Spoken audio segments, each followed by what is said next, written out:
Hi, this is Danielle Shay. Welcome to Stockcharts TV and welcome to today's daily market update. Today I'm going to be talking about the indexes and we're going to be talking about the recent pullback that we've seen in the NASDAQ and the semiconductors specifically. And then we're going to be looking at where I see opportunity. Now, keep in mind that for the most part, I'm a short-term trader. So I usually have trades on for about 2 to 3 weeks. And I specifically love to focus on the move into earnings. So that means that I like to look for either bullish stocks that are likely to trade higher going into earnings or bearish stocks that our investors are likely going to sell. I do long-term investing as well, but for the most part in this video, I'm going to be focusing on short-term trading patterns. So let's go ahead and check those out. I want to start off talking about the NASDAQ here. So we're going to look at the QQQs. What you'll notice is that, the NASDAQ has been incredibly strong. We've had a fantastic move off of these lows here in June. And what has occurred is over the course of the past couple of days, we've finally gotten a pullback. Now, for a trader like myself, that is absolutely fantastic because when you're a trader and you're looking for an edge and you're trying to get some in and out price movements, you really do not want to be buying at the dead highs and obviously for investing either, right? So the best thing for traders is when we can get a little bit of a pullback so that we can buy the dip in the context of the uptrend. Now, when you're looking for a place to buy the pullback, a deeper dip is going to be better. It's going to give you a better edge and more risk control, but sometimes you got to take what you can get. Now, in this example in the QQQ, it's only pulled back to the 8 EMA, which is a pretty aggressive buy zone.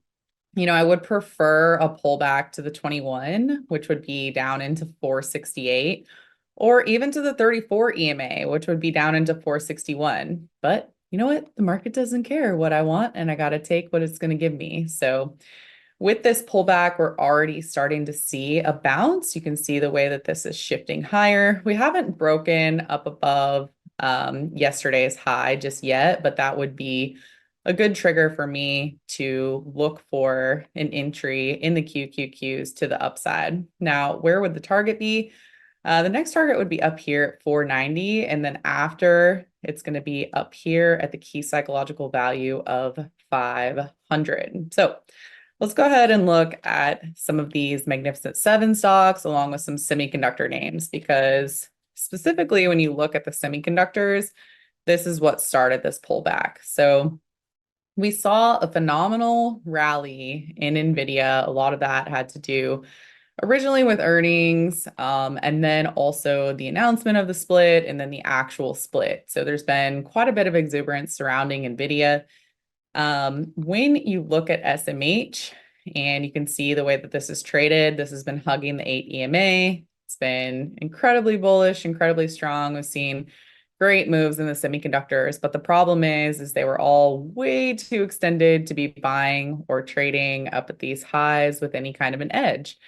And now, finally, what we've seen is we've seen a pullback in SMH. So if you look at SMH, you can see that you had a break of the low of the high bar. You also had a break of this low. Well, this was actually the high bar right here, but this was the reversal day. And then we had another break of this low. And so, we pulled all the way back into the 21 EMA, which is generally what I consider to be a pretty good buy spot. Now, that level came in at $255, and we haven't quite triggered to the upside yet. The trigger to the upside, I would say, would be a break up above 262. So we're not quite there. Have another $1.50 or so, $2 or so. But if we end up getting that break of yesterday's high, then that's where I would say, okay, you know what? The semiconductors are shifting. It's time to start buying. Let's look at where we can find some relative strength going into July so that we can look for some of these bullish stocks that are likely going to trade higher going into their reports in July. So let's go ahead and look at NVIDIA because, of course, this one is key and pivotal. Now, when you look at NVIDIA, you are starting to see the break of the high of the low bar. So this is going to be the low bar right here, and this is going to be the break right there of that high. So that right there is a bit of a trigger for a buy. Again, that pullback zone was right at the 21 EMA, also at a key psychological value at 120. So, when you see a pullback hit a key support zone like that and a reversal, plus the stock being up 5.5% on the day, that's generally a pretty good sign that NVIDIA, that was leading SMH and the NASDAQ lower, is now shifting to the upside, which can offer a buy the dip trading opportunity in this stock. So when you're looking at NVIDIA, here's the thing. I know it's been crazy. I know it's been extremely extended. I wouldn't have wanted to buy out at 140, but now that it's pulled back and it's starting to bounce, if you are a more aggressive trader like myself, try trading it up to the next key resistance zone, which is going to be at 130. So currently right now you're trading at 124.65. So, you have another $5 of upside or so. And then after that, the next resistance zone would be 140. Another one that I want to bring up is going to be Broadcom. This one had, a lot of attention surrounding it as well. I love this stock and I do own this stock as well, along with NVIDIA. But when you're looking at what to do with it here, for me, the main thing is a potential trading opportunity going into July. So we've just had earnings. The main thing with this stock is that they are going to be splitting. And so, yes, we did initially have quite a bit of excitement surrounding this split when it was announced after that earnings report. You can see the way that it gapped up. It traded up into 1850. But here's the thing. You don't want to buy it when it's already past targets at 1850. My target on this was 1800. Now that it's continued to pull back, and what's great about it today is that now it's almost flat on the day after being down earlier.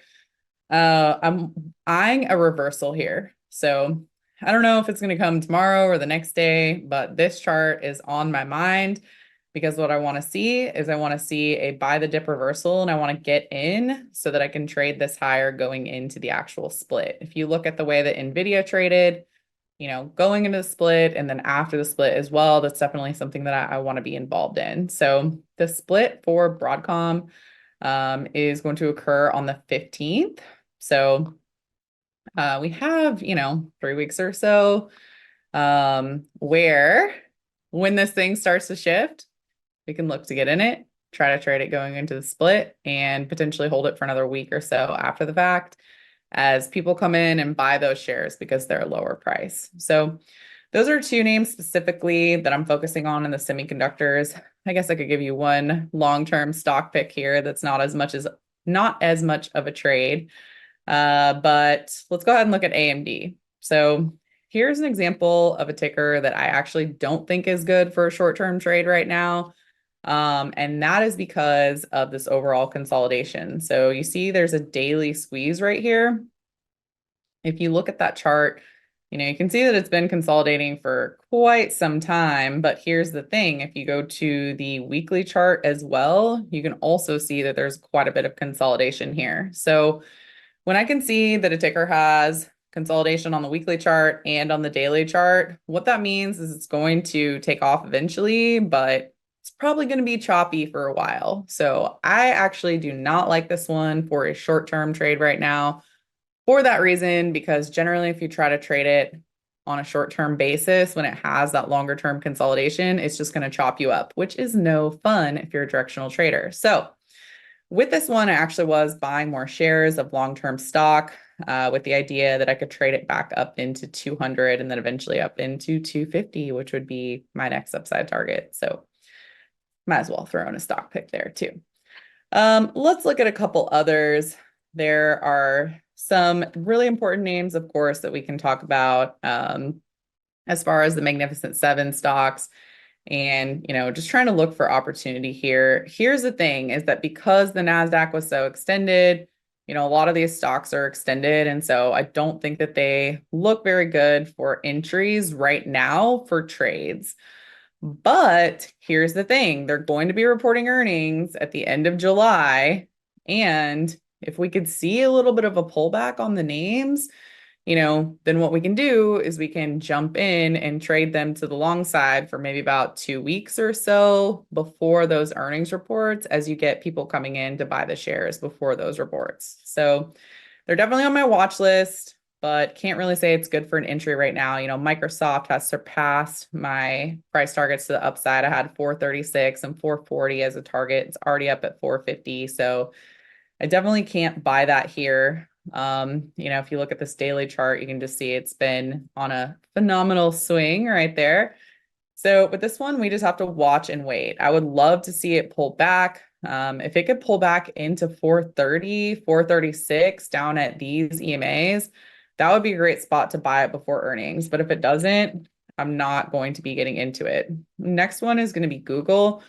This one has already met price targets. It's met targets at 180 and it's almost made the target at 185. So again, it's not something that I want to get into right now. But if it pulls back, I would want to buy it on the dip as long as it holds those support zones before earnings.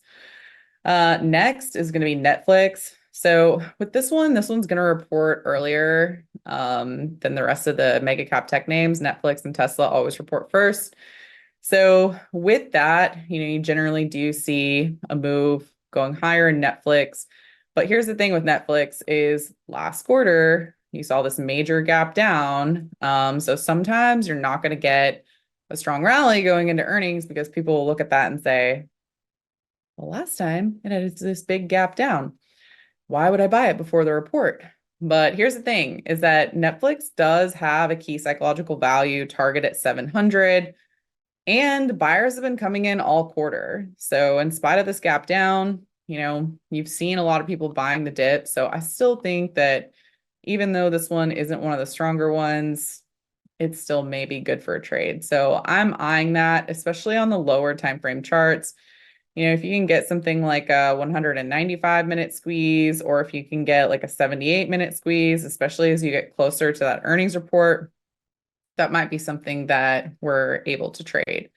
So that is on my mind. I also have Meta. I like this one pretty decently for a potential entry because, like Netflix, it's within proximity of that previous high, and it's pretty common to see stocks like this, right when they're within that range of that previous high, you get pretty close. You have an earnings report as a catalyst. They can really come up and tap that high. So again, like Netflix, it did gap down last quarter. So that's why it's a little sketchy in my book. But you can see the way that buyers have come in. And, they're continuing to come in today. It's up another 2%. So with this one, I would be targeting these previous highs first, which are going to be right around 515, 520, 530. And then after that, ultimately, I'm targeting up into 550. So I do like that one. Tesla is another one that's in focus here because Tesla has a daily squeeze. So Tesla has a daily squeeze. And what's great about Tesla is that last quarter, it gapped up 12% after the earnings report. So when you have a gap up like that, the previous quarter, you can oftentimes have people saying, oh, maybe it's going to do it again. So let me buy some shares before the report. And what's great about Tesla as well is that it's up above these support zones. It's broken through the 50 simple. It's broken through the 8 EMA, the 21 EMA, the 34 EMA, and it's holding up above that support. So with Tesla, I'm looking at that daily squeeze and betting on it firing to the upside and targeting this $200 a share price point before that earnings report. There's a couple others in here that I think look pretty good. Spotify, I want to point out, I love this one. Really just nice, easy, bullish chart. These are definitely the kind of tickers that I like to trade. Again, I'm not coming in and buying shares of stock at, right by that previous high, right? I'm coming in and I'm saying, okay, I'm a trader. How can I trade this for the next 2 to 3 weeks. And what does that look like? It looks like a trade up into that previous high, and then after that, up into a new target at 350. I like the stock because it's gapped up 3 quarters in a row after earnings. So, when you can see that you've had a stock gapping up multiple quarters in a row after earnings, that definitely leads to a lot of positive sentiment going into the report, and ideally move going higher into that report that you can trade. So I like that one. There's a couple others. I guess I'll go over just a few longer term picks because I've been asked about these a lot.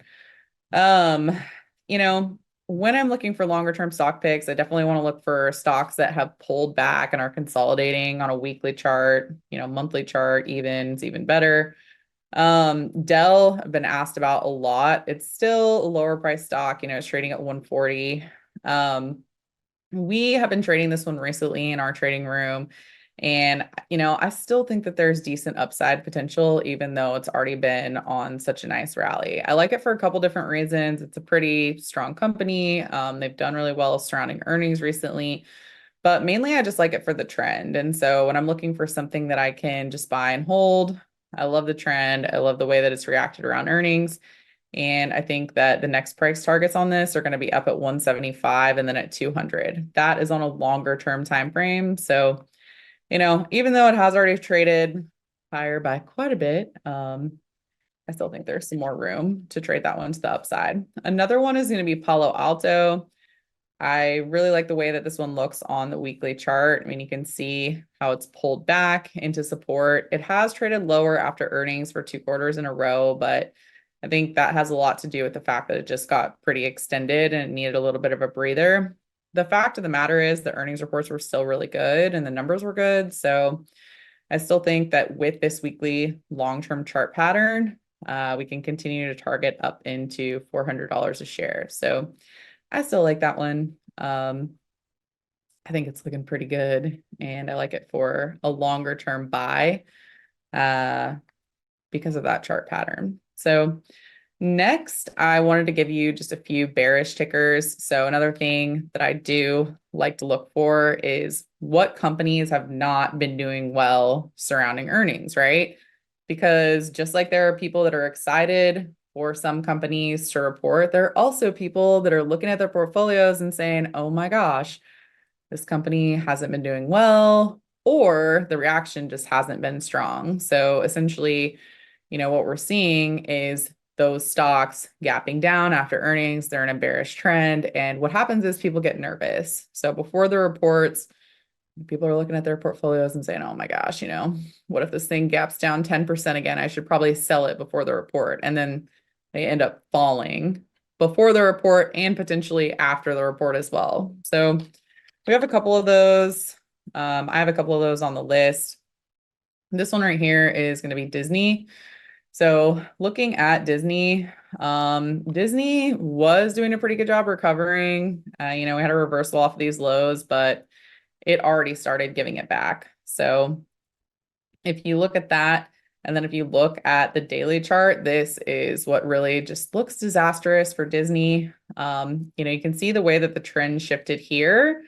And this was a major break in trend after this earnings report last quarter. So we were, trying to hold and trying to recover the trend, and then boom, major break, shift to the downside, a lot of areas of resistance. You have a squeeze too. So typically when you have a squeeze in the context of a bearish trend, it's going to fire to the downside and bring the stock lower.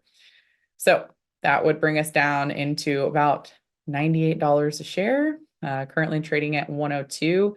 And if that support doesn't hold, I mean, at that point, that's a gap fill. So if that doesn't hold, I mean, it could fall quite a bit further. And I don't even think I have another good level of support after that. So it's kind of like a free fall zone. You have some price support at 90. So support at 98 and then 90 after that. Another one that I want to give you is going to be Starbucks. Same pattern here. You can see the way that it had a major break after this earnings report. It's tried to recover, but it's up against all of this resistance and it's consolidating again. So I'm looking for that consolidation to break out to the downside and for this to bring this stock down into 75 and then potentially, if it can't hold that level, down into these previous lows. The last one that I'm going to give you is UPS. Pretty similar pattern here as well. With UPS, it is a little bit different just because we didn't see this major gap after this earnings report, but I honestly think that's kind of even worse because after earnings, it traded higher and it tried to recover only to run into resistance all over the place, hit that resistance, fail, bearish trend, you have a daily squeeze.